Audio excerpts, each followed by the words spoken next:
నందమూరి అభిమానులకు ఒక good news. Nandamuri కుటుంబం నుంచి మరో కొత్త హీరో తెలుగు సినీ పరిశ్రమలో అడుగు పెట్టబోతున్నాడు. నటుడు కళ్యాణ్ రామ్ తనయుడు శౌర్య రామ్ సినీ ఎంట్రీపై ప్రస్తుతం సోషల్ మీడియాలో విస్తృతంగా చర్చ జరుగుతుంది. నందమూరి తారక రామారావు వారసత్వాన్ని కొనసాగిస్తూ ఇప్పటికే పలువురు హీరోలు తెలుగు ప్రేక్షకులను అలరిస్తుండగా ఇప్పుడు శౌర్య రామ్ ఎంట్రీపై అభిమానుల్లో ఆసక్తి నెలకొంది. అతని లుక్స్, స్క్రీన్ ప్రజెంటేషన్, నటన ఎలా ఉండబోతుందో అని తెలుసుకోవడానికి సినీ అభిమానులు ఎంతో ఎదురు చూస్తున్నారు. ముఖ్యంగా నందమూరి అభిమానులు మాత్రం శౌర్య రామ్ కూడా హీరోగా ఎంట్రీ ఇస్తే బాగుంటుందని ఆశిస్తున్నారు. నందమూరి వారసత్వాన్ని మరో తరం ముందుకు తీసుకెళ్లే హీరోగా అతను ఎదగాలని వారు కోరుకుంటున్నారు.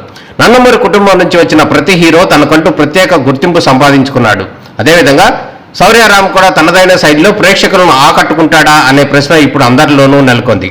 మరి శౌర్య రామ్ ఎంట్రీ ఎప్పుడు, తొలి సినిమా ఏది, దర్శకుడు ఎవరు వంటి వివరాలు త్వరలోనే అధికారికంగా వెల్లడయ్యే అవకాశం కనపడుతుంది. నందమూరి అభిమానులకు ఇది మరో సంతోషకరమైన వార్తగా అవకాశాలు కనిపిస్తున్నాయి. నటుడు కళ్యాణ్ రామ్ తనయుడు శౌర్య రామ్ కరాటే ప్రాక్టీస్ చేస్తున్నటువంటి వీడియో నెట్టింట్లో హల్చల్ చేస్తుంది. బాక్సింగ్ వీడియోతో పాటు అనేక స్టంట్ వీడియోలు కూడా నెట్టింట వైరల్ అవుతున్నాయి. ఇంతకీ తనయుడు శౌర్య రామ్ ఏ విధంగా ఎంట్రీ ఇవ్వబోతున్నాడు, ఎప్పుడు ఎంట్రీ ఇవ్వబోతున్నాడు, హీరోగా సక్సెస్ అవుతాడా అవడా అనేటటువంటి ఊహాగానాలు నందమూరి అభిమానులను కలిచివేస్తున్నాయి. మొత్తానికి నందమూరి అభిమానులకు నందమూరి ఫ్యామిలీ నుండి మరో యువ నటుడు రావటం హ్యాపీ అని చెప్పాలి.